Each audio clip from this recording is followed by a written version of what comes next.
bonjour, mes amis. Hello. Konnichiwa. Bona. Hello, everybody. It's Lexi, and we have a little bit of a different video today. I'm using my phone, so if I'm not staring in the right place, I apologize. I think I'm staring. Yeah, I'm staring into your soul. But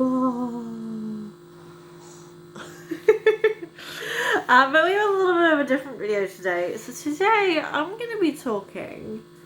And also, actually, I really want to quickly just apologize. My videos have been kind of a little bit scattered lately because I'm figuring out a new stream. Channel's changed up a little bit, and I haven't been sticking to the schedule because it felt more me. But I still have a video pretty much every single day. So, but at the moment, I'm also making a video for the Life in the Day competition and editing that, and obviously that's taking my focus right now. But I really want to get in there. So I'm gonna try my best, fingers crossed. Wish me luck, guys. So I apologize if videos are a little scattered at the moment. But what I want to talk about today, a little bit of a different video, is I've been watching some Doctor Who, and I want to leave my review of the Series 1 finale and the Series 1 Doctor. Okay, so, as we know, Christopher Eccleston plays the 9th Doctor in the new Who. I'm not talking about old Who, because I haven't seen those, and I can't get them on iPlayer, but I can get the others on BBC iPlayer. So, from new Who, since the time of Christopher Eccleston, I want to do a review of every single finale. I've watched Series 1, 2, and 3 so far. So, alright. Series 1. The Series 1 two-part finale, I give a 10 out of 10. And let me tell you why.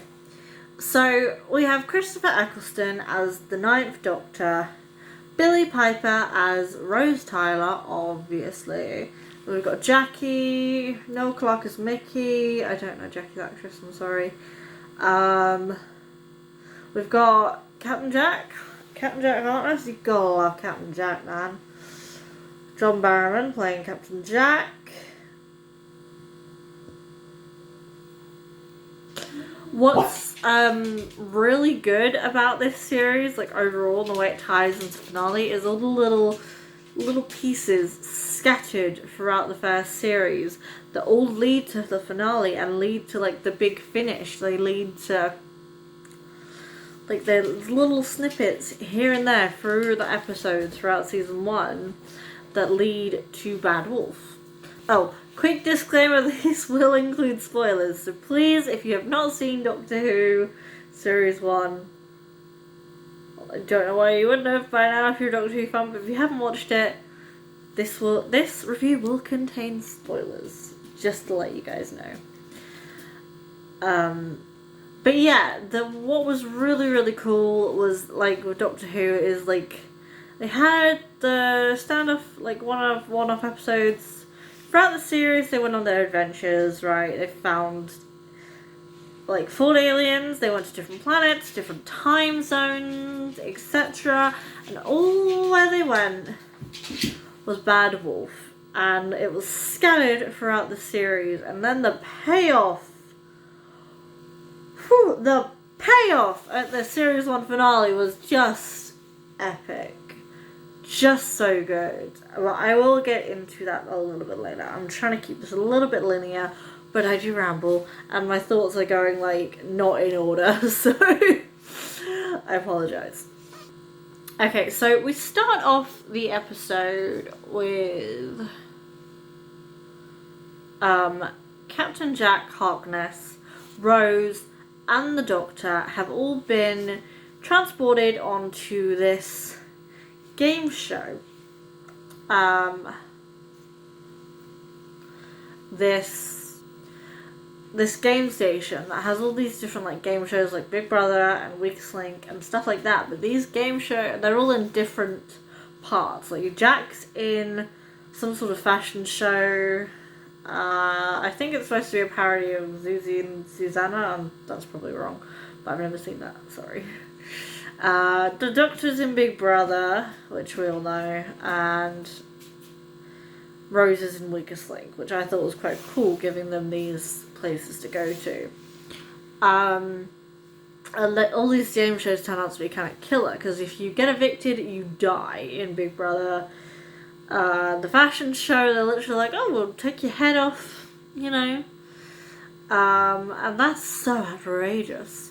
And then the Weakest Link, which personally is my favourite. I love the killer Weakest Link with the android. Like, such a good touch. Where she shoots them if they try to leave or if they get voted out. Very, very clever. I really enjoyed the character of Linda. Introducing Linda, like, she was just a sweetheart. She was nice, she was sweet. You liked her immediately. I think she's played by Jo Joyner. That's her name, right? She also played Tanya in EastEnders. And, like, she's so sweet, this character. Like, you really think that she is, like, maybe she could come with, maybe she could travel the stars. And then it makes things even sadder when she dies. Just makes things even sadder, which, So they get, but going back, the Doctor, Rose, Jack are all trapped in these deadly game shows. They've got to get out. They'll figure it out pretty well. I mean, the Doctor is just like, does it on purpose. He damages a camera and then he goes out and then he tests it, and somebody clearly has been planning this and wants him alive. And it turns out someone's been planning for this for a long time. A little bit of pieces have been, like, spread and, like, put in place 100 years.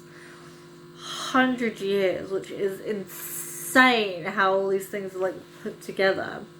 So he doesn't get killed because clearly someone wants him alive. Jack escapes because he had...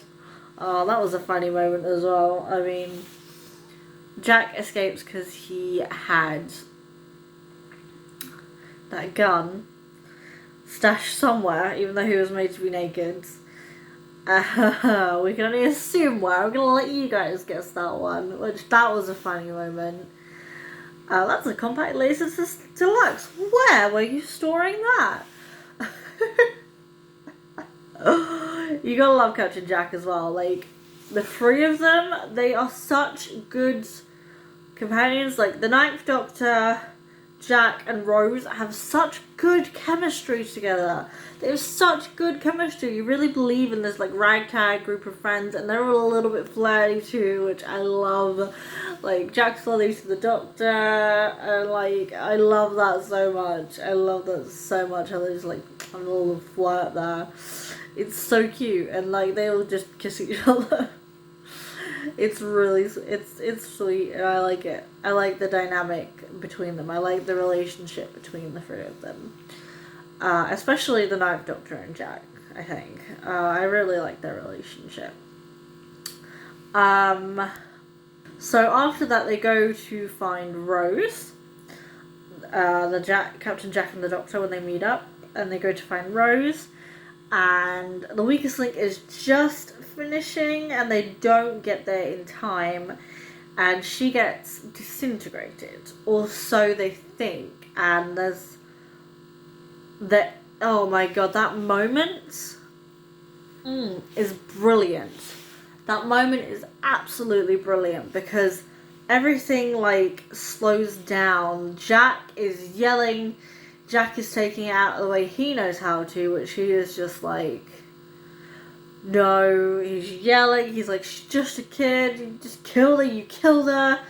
And meanwhile, there's all this stuff going on in the background, people with guns, people, like, coming to sort of arrest Jack and the Doctor, and Jack has a gun and, like, put down your weapons now, and all the while, everything's just fading out, and all you can see is the look on the Ninth Doctor's face, and he is just crushed. I honestly, all throughout this episode, I was thinking, wow, Christopher Eccleston is actually an excellent Doctor. I mean, please don't hate on this. We all have our favourite Doctors, and Christopher Eccleston was never mine.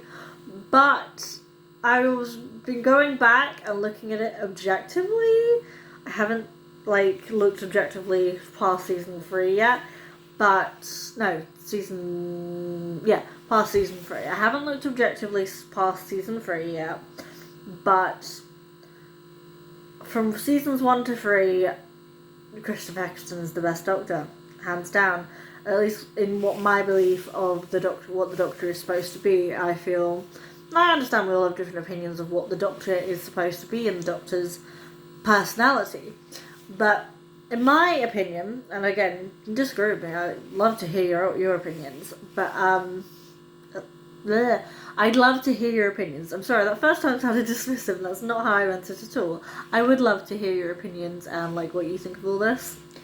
But in my opinion, the Doctor is someone that is serious, and he's serious, and he has this darkness to him, this darkness inside him. But he's also funny and easygoing, and he can do this at a flip of a switch. And Christopher Eccleston just did that so naturally to me. He so easily could smile one moment, look deadly serious the next, and the next look scared. I feel like that's an element that a lot of Doctors are missing as well, the fear in his eyes, because it raises the stakes. It makes the audience feel like the stakes are high, and I didn't get that with later series, that when I was looking at it objectively, season 2, I did not get the stakes. In season 1, that finale, I got the stakes. I saw in Christopher Eccleston, I got the stakes. I saw what that meant to him as the Doctor, and his acting was just freaking brilliant. I found myself commenting on his acting time and time again, honestly, in this finale. Just spot on. And when he was worried, I was like, oh my god, the stakes are high, and it didn't even matter if they, what, I mean, they were, but, the stakes have been higher before, and still, I was just, believing every minute of it, and loving every minute of his performance. Damn. I think I read somewhere or heard somewhere that he didn't actually enjoy being the Doctor. I don't know if that's true or not, but if he didn't, he did a good job of not showing it. He's a bloody brilliant actor, and I think he portrayed him so well. He portrayed the Doctor so well. I really have to give him credit for that. Just spot on, in my opinion. Just absolutely spot on. So, after that moment, when everything just drowned out, so they then discover that Rose hasn't been killed, but the way they discover that is Jack figures it out, and he takes Linda, and he shoots the thingy at her, the so-called disintegrator beam, but it's actually a transport beam. And for a second, the Doctor really thinks he's killed her, and he looks so confused and worried. And again, brilliant acting, Christopher Eccleston. If I wasn't holding my phone in my hands, I would clap. That sounds condescending doing it that way, though. Honestly, man, thumbs up. And they find out that she is on the Dalek ship, and the Daleks have been overseeing this place for 100 years, putting their little chess pieces in play.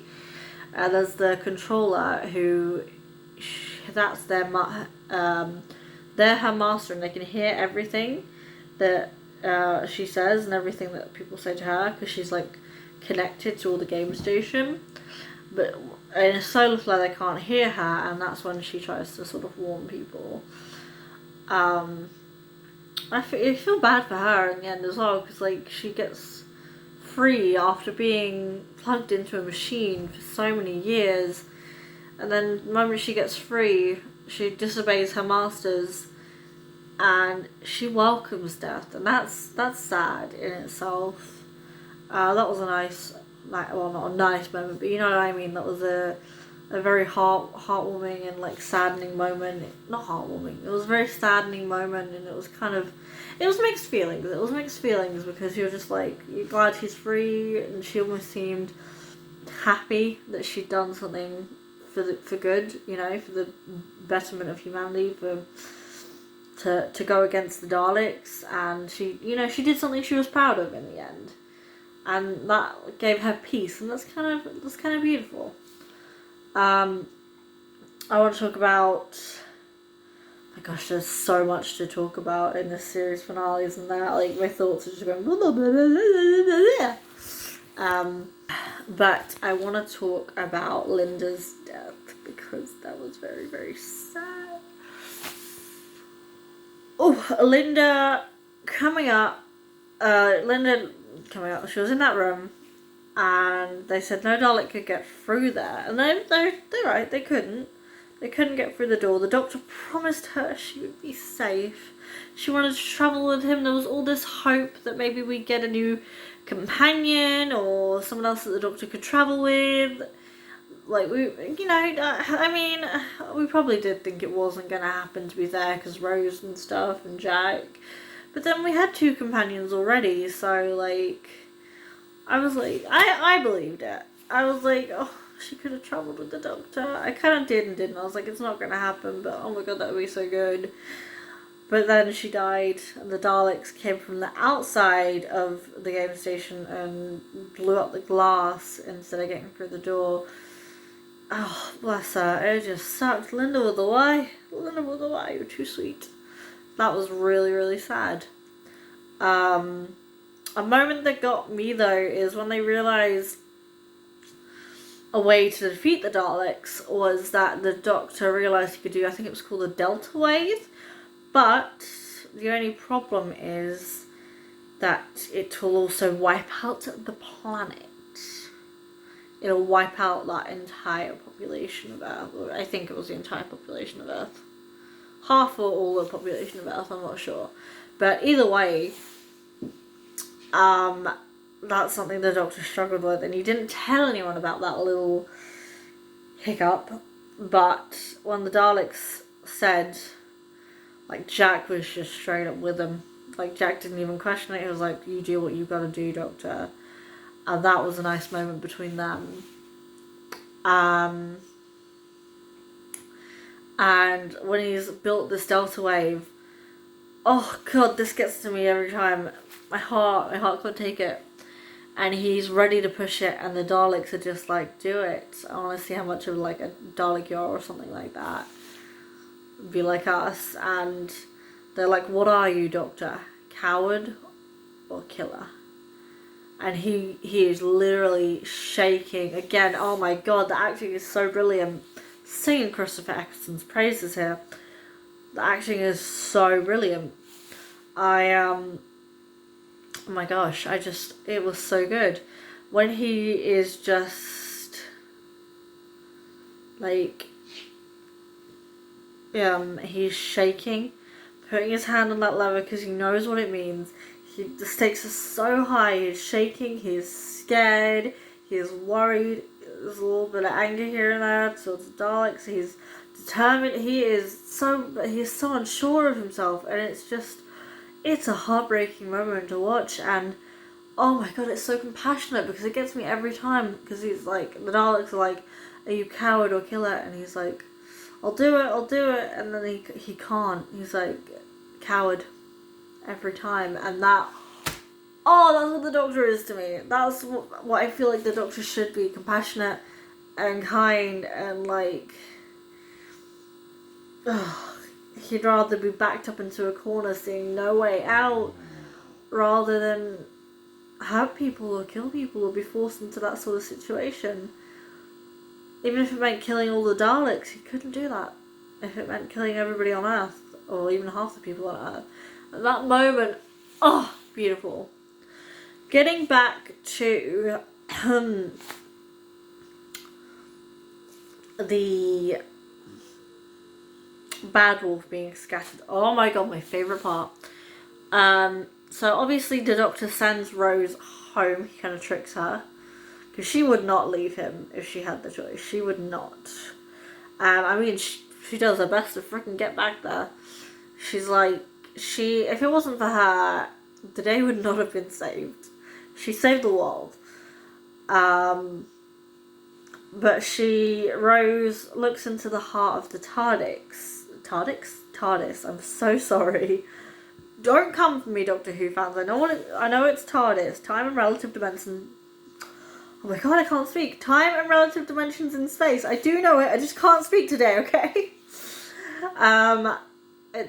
And she looks into the heart of the TARDIS, absorbs the time vortex, and then all the little scattered bad wolf things we've seen, it was her all along. She became the bad wolf by doing that.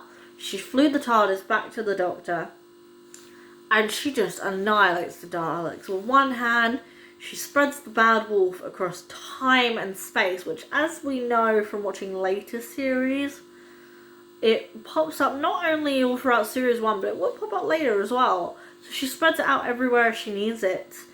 And, like, I think it pops up later anyway. Yeah, either way, she spreads, like, the message through time and space to lead herself there. They thought it was a trap, but no, it was a message from herself, which is mind-blowing. It was such a good twist. She does seem a little... I don't know if this was purposeful. The only thing I will say is when she's the bad wolf, she seems very... not herself. She seems very not herself, but then I guess she wouldn't be. But she seems very like, I bring life. But I can't. And she seems kind of like, I don't know how to explain it. She just does not seem herself. And the personality of this bad wolf character doesn't fit with when they bring like the bad wolf character back later on. But then I guess it's technically not the bad wolf, it's like a the image of her, so I don't know. Either way, her personality didn't... I was just a little confused by that. I was a little confused by like the fact that her personality completely changed. Becoming the bad wolf, she became kind of like posher, I guess. She became kind of gentler. She had a more gentle nature to her, but still, it was so freaking epic. One hand, wave of a hand, and all the Daleks just turned to dust. And obviously we all saw Captain Jack Harkness get killed by one of the Daleks. Oh my god, a bunch of people on floor 0, they were all told to be quiet, and even though they all were, I honestly thought that one of them was going to say something stupid, or be stupid when I watched it again, because I didn't remember, but the fact that the Daleks just went down there just to spite everyone, they knew people were down there, and they killed them all in cold blood. Oh my god, that's heartbreaking. Oh, made for good drama. Oh, it was so heartbreaking. But yeah, like Rose just annihilates all the Daleks after that, and like she brings Jack back to life, but she can't control it, so now he's like back to life forever. He can't die, which is a very interesting plot point, and it leads to some very, very cool stuff. I mean, it leads to Torchwood, it leads to some other plots down the line, which I won't talk about here, but that does lead to some very interesting stuff. And then the fact that the Doctor just leaves him there, knowing he's been brought back to life, but knowing that he's a paradox, or not a paradox, but like he's wrong. He should be able to die. He shouldn't exist. And the Doctor being prejudiced, like, not prejudiced, well, that's Jack's words actually, but the Doctor's just leaving him there, and Jack not knowing what's going on, like, oh, you done did him dirty, Doctor, you done did him dirty. Poor Jack. I get why he couldn't travel with him, like, the way things go after that, it hurts my heart. It hurts my heart, man. And then the fact that the Doctor had to take the time vortex from her head, and then she couldn't remember for a little while. I'm assuming she remembered eventually, because otherwise there's a continuity error, because she remembers in season 2 finale. because she said something about it. So she doesn't remember at that point in time, and then the Doctor has to regenerate, and the fact that it ends with his regeneration as well just kills me. Oh, it was bloody brilliant as well. Like, looking back at that first New Who regeneration, and like, I don't mean to be mean. I get it. We all hate when there's a Doctor goes, especially if they were our favourite, and a new one comes in. They kind of draw it out now. They draw it out now a lot. And back then, he just had this amazing speech where he was just like, I took the time vortex in my head. No one's supposed to do that. And he was happy, and sad, and he could smile and be like, but the thing is, and do that the next moment, and oh, brilliant acting again, singing your praises, Christopher Eccleston. And oh my god, that line, you know what, you were fantastic. And you know what? So was I. Oh, it was so brilliant. I love that line so much. It's so good. And the fact that he actually has to kind of explain the regeneration, because it's the first time for New Who. It's the first time for people who might not have ever seen Doctor Who before. I know I hadn't. And like explaining that plot point, he did a really, really good job. And then the regeneration, and David Tennant's just there, and he's like, right then, Barcelona. That line's always stayed with me too. It was just so good. It was heartbreaking. It was sad. It was funny. It was worrying. It was fearful. It was confusing. It was clever. It was intelligent. It was smart. It was manipulative on the Daleks' point. Like, it just had a lot of emotion to it. It was epic. It was a really, really good finale. A really good, solid finale, especially for season 1. Yeah, absolutely 10 out of 10. And that's my review. I didn't think I could actually remember all these points, but I did. I don't know if they made any sense, because I wrote notes down, but I can't look at them, because they're on my phone, and if I look at them, I go off recording, so... But yeah, I hope this made sense. Let me know what your thoughts are on this. This is my Series 1 finale review. It's... what was it called, actually? What was the... Season 1, episodes 12 and 13. Parting of the Ways? Where's the season 2? Hold on.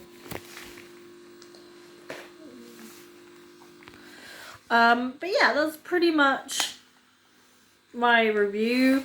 Like, the fact that the Daleks were there as well. Like, having a classic Doctor Who enemy there. Upping the stakes. Really, really good. Really clever, I think. The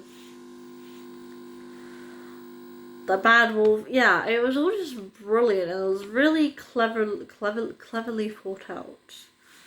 A Doctor Who does that sometimes. Sometimes they just have such interesting plot points, and that can, like, you spread a little bit here, a little bit here, a little bit here, and then a lot here, and then you get to, like, the big juicy plot stuff.